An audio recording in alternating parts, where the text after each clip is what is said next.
Lisaponge baninga boyamba lisapue yalelo ya sika yalelo ya sika lingwa la bomoko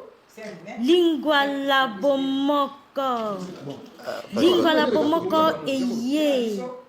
lingwa la bomoko eye batata ba mama bino baso bana ya lingwala bana oyo babotami na lingwala mpe bakoli na kati ya komini ya lingwala na Kinshasa ya bino ya lelo ya sika yango oyo eye lelo ebandaki lelobi le 24 août awa na mboka ya Allemagne na grande ville ya Cologne. Lingwala ya sika bandeko na ngai ya lelo ya sika lingwala bomoko lingwala bomoko eye association ya bana ya lingwala mutuelle ya bana ya lingwala bolingo lisanga misala tokolakisa bango misala na kati ya association bamama bapapa bandeko basangani batelemi mpona komatisa lingwala na bango lingwala oye lingwala oye lingwala mata lingwala kokwea te lingwala tolela o mingi lingwala na biso lingwala tokotombola yo bana ya lingwala balobi bapapa na bamama ya lingwala balobi tokolala lisusu te lingwala toteyo maboko lelo baninga baso bayaki te oyo bayokaki réunion ezalaki mpe bakokaki koya te boya prochainement tokotindela bino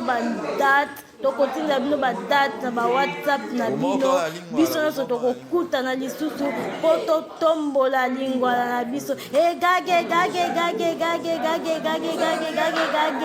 lingwala oye ya solo ide wana eutaki wapi na présence epai ya papa na biso papa Gabi Katumbai grand combattant telemisi makambo grand combattant papa Gabi Katumbai tozalaki lisusu na papa Piroger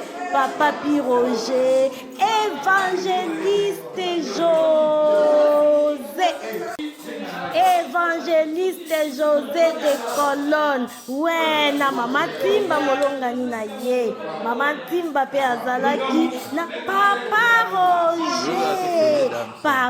Roger le grand frère papa Roger tobotani te maître Joe de Bakao lingwala bomoko oye papa Jean Kanza azalaki pe présent na mama Raja komi bazangaki te bazalaki bango mpe bakotombola lingwala tobosani te ndeko na biso Fabrice akotikala nsima te mama Claudine Katumbai ye mpe azalaki na kati kutu asalelaki biso basupu ya bien merci beaucoup mama Claudine mpona geste na yo osalaki bolingo toujours bolingo mwasi kitoko mama nene azangaki te malgré akendaki mosala kasi aboyaki kokoma retard mpe ayaki kaka kokutana na biso na kati ya lingwala bomoko pamba te kuna bolingo nde ezali koleka bolingo nde eleki nyonso misala lisanga nani mosusu azalaki mama mami de Cologne basi ya talo nde bautani na kati ya lingwala tokosani te ya bino moko okoza koyoka mbongo mama Germaine Maman Germaine dite Stéphanie Asbel, Maman Info sans fille.